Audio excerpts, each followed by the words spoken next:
चाय की दुकान के जीवंत शोरगुल के बीच 10 साल का राजू कुशलता से मेजों पर घूमता है।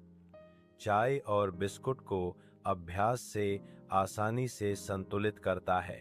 उसकी युवा आंखें एक लालसा को दर्शाती हैं, क्योंकि वह वर्दीधारी बच्चों को गुजरते हुए देखता है। उनकी हंसी उसके अनकहे सपनों की गूंज है। राजू के चेहरे पर एक उदास लालसा की झलक आती है जब वह बच्चों को स्कूल जाते हुए देखता है।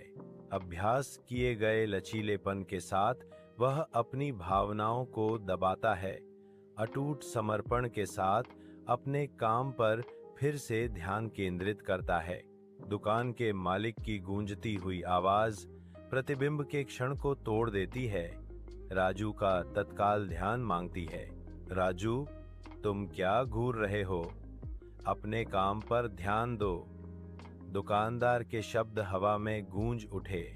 सड़क किनारे लगे लैंप पोस्ट की रोशनी में राजू एक पुरानी कहानी की किताब में खोया हुआ है, जो उसे एक दयालु अजनबी ने उपहार में दी थी।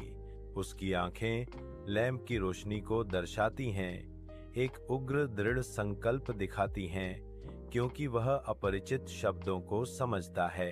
राहगीर उत्सुकता से देखते हैं, लेकिन राजू बेपरवाह रहता है, किताब की आकर्षक दुनिया में खोया हुआ।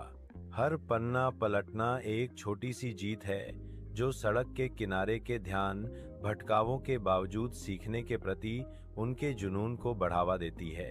एक विनम्र कमरे में राजू अपनी बीमार माँ के बगल में बैठा है। उसके हाथों में एक कहानी की किताब खुली है। मंद रोशनी लंबी छायाएं बनाती है। उनके चेहरे चिंता और प्यार से उकेरे गए हैं। माँ, राजू, मुझे पता है कि एक दिन तुम बहुत बड़े आदमी बनोगे। कभी उम्मीद मत हारना।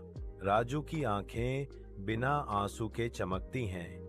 उसकी आवाज दृढ़ संकल्प से भरी है। राजू, माँ, मैं कभी उम्मीद नहीं हारूंगा। मैं आपके लिए सब कुछ करूंगा।